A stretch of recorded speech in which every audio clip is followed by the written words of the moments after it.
Welcome to this edition of Collier Focus. On today's show, we'll take a look at the March 13th Board of County Commissioners meeting, a new Collier area transit transfer station at the main government campus, one step closer to construction, and the ease and convenience of the North Collier Recycling Drop-Off Center. I'm Troy Miller. We'll cover these stories and more next on Collier Focus. Stay tuned. Whether reporting on the latest news stories or hot issues, taking a look at county government services, or announcing what's happening around the county, this is Collier Focus, bringing government home. Collier area transit buses are already the perfect way to get around town, and soon they will have a new den to call home. The Board of County Commissioners voted unanimously to award a contract to Manhattan Construction Incorporated in the amount of $3.8 million for the construction of the Collier Area Transit Intermodal Transfer Station. The new facility will be retrofitted into the main parking garage located on the Collier County Government campus on the corner of Tamiami Trail East and Airport Pulling Road. Alternative Transportation Modes Director Michelle Arnold explains how the project was made possible. We acquired two different grants, an intermodal grant from the state of Florida as well as a trip grant from the state. And those grant dollars is really what's making this a reality, because we were luckily able to utilize the property as a match, which helps. And then the county's contributing the other portion of the match for the trip grant. We are able to provide now amenities such as, right now we don't have any kind of screen that tells the passengers when the buses are coming or if they've missed a bus. So we're going to have live monitors identifying information for the riders, so that'll be great. We'll have people there being able to sell passes for folks. We'll have people there that'll provide information to the public. Just it'll look like a transfer facility, because right now I've actually had somebody express to me that when they were on campus for the first time and saw the tents, they thought it was a special event that was set up. So now we'll actually have a transfer facility that looks like a transfer facility. $2.7 million of the project comes from state and federal grants. Permits are expected to be pulled immediately. Construction is expected to begin in May and last about 1 year. Both riders and staff alike will be happy to hear that, unlike the current temporary facility, the new transfer station will have permanent air-conditioned restrooms. The Board of County Commissioners received its third annual report on the impact fee program for existing commercial redevelopment. The program was designed to help alleviate the growing problem of vacant office space around the county. When an office building is constructed, impact fees are paid based on the type of business that will operate in the building. If a business with a more intensive impact chooses to move into that space, then traditionally that would have meant the payment of additional impact fees. That made leasing empty office space more difficult. A doctor's office who's looking to get tenant space within an office building. In the past, when we didn't have this program, they were required to pay the additional impact fees because a medical office has a higher rate of impact fees than a general office, and they were required to pay that difference. Under this program, if the building is 3 years old or older, they can go into that space without the requirement to pay additional impact fees, the only exception being water and sewer. The board accepted the report and voted to extend the program until March 24th of next year, when it will sunset. The commissioners accepted and approved its list of 2012 federal legislative agenda and policy priorities. Amanda Wood from the Ferguson Group in Washington, D.C. presented the board with a list of priorities that were divided into 9 categories that included surface transportation, water and coastal infrastructure, health and human services, and public safety, disaster preparedness and recovery, among others. Collier Focus talked to Wood about the value of having a lobbying firm advance our legislative agenda. A lot of other communities are coming to D.C. requesting assistance from the federal government. Your representatives are elected to represent the interests of your community, so we assist them in working through those projects. We've had a really, I think, great return on investment for the county over the past 5 years, more than $7 million in federal funding.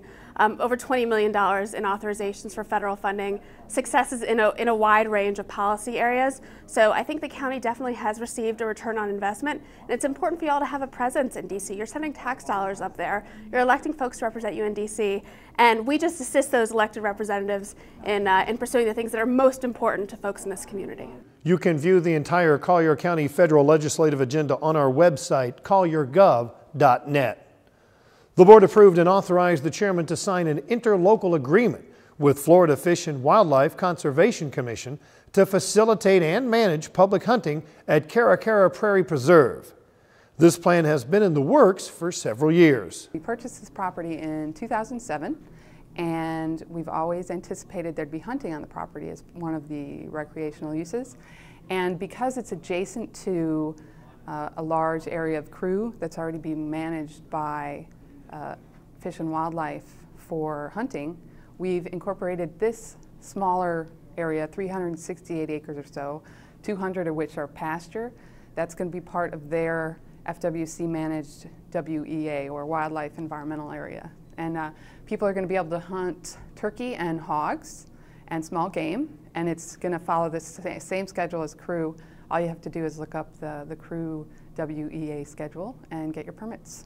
The 367-acre Caracara Prairie Preserve is located at the eastern end of Corkscrew Road. The board approved changes to the Sabal Bay mixed-use plan unit development. Changes include removal of a golf course as a permitted use, addition of a car wash, post office, docks, and electric boats as allowable uses in the recreational/village center tract. Increase of preserve by 45 acres, increase in floor area ratio for adult living facility, and increase in height. Removal of affordable housing and removal of bald eagle management plan and gopher tortoise relocation management plans on the property. Sabal Bay consists of 2,416 acres and is located south of Thomason Drive, south and west of US 41 north and west of the Wentworth area and east of Naples Bay Intercoastal Waterway. The BCC briefly convened as the Community Redevelopment Agency, just long enough to elect Commissioner Donna Fiala to chairman and Commissioner Jim Coletta as vice chairman as board members of the Community Redevelopment Agency. On the consent agenda, the commissioners authorized the advertising and future consideration of an ordinance amending ordinance number 75-16 as amended as it relates to procedures for reconsideration of agenda items.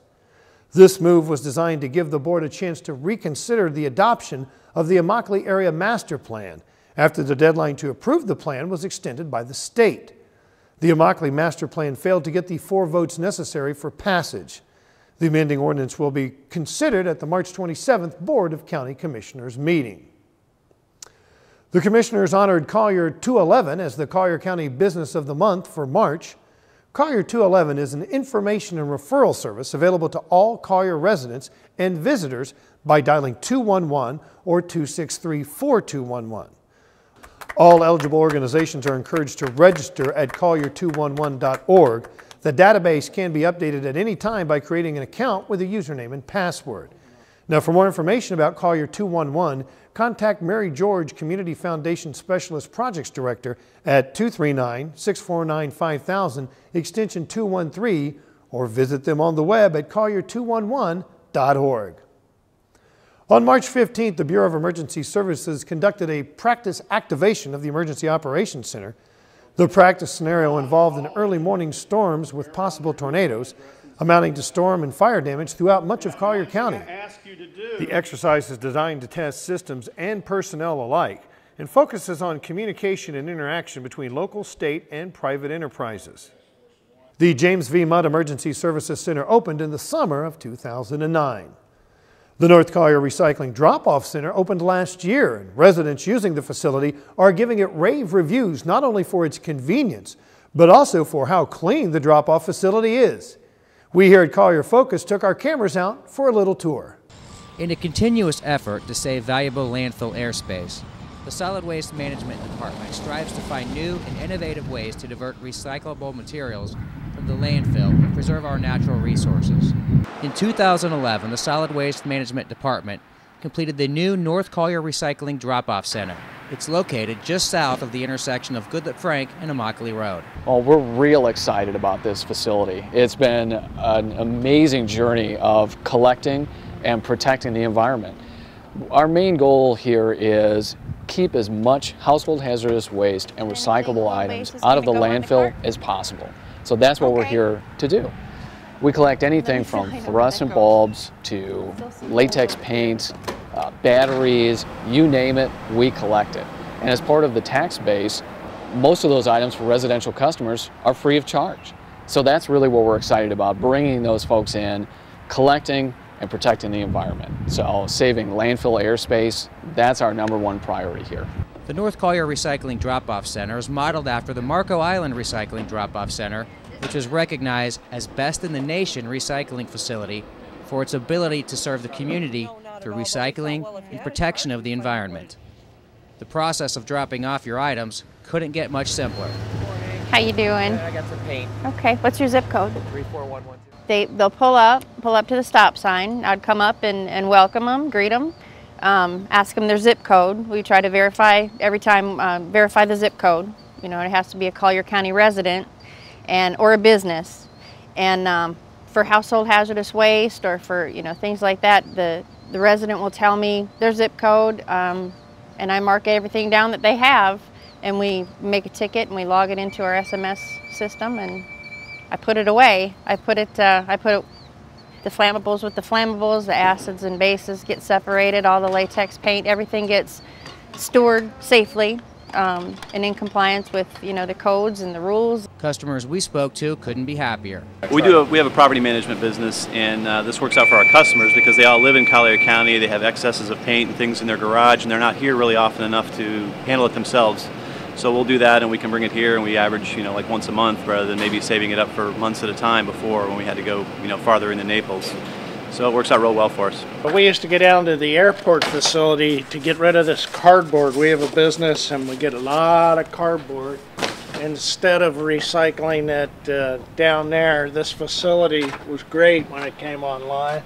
It's closer to the office, and you know, we get rid of a lot of it. Instead of throwing it away, you know, in a dumpster, it saves us some room, saves a little greener, you know. County staff realizes some customers may be apprehensive to recycle electronic items containing private information. One of the goals to the program is bringing in those computers, laptops, phones, gaming systems, even copiers, and making sure that those are properly stored until we can have our vendor take care of it. And then in the end, we're really getting a certificate of destruction saying that they've recycled the materials or destroyed them properly. The new North Collier Recycling Drop-Off Center provides increased recycling services for communities in the North County area by providing a convenient collection center for recyclable materials and household hazardous waste. It is estimated that the North Collier Recycling Drop-Off Center will safely collect and divert over 600 tons per year of residential recyclable household materials for processing. For more information, go to colliergov.net. Bill Fassold for Collier Focus. That's all we have time for on this edition of Collier Focus. Thanks for watching, and we'll see you next time.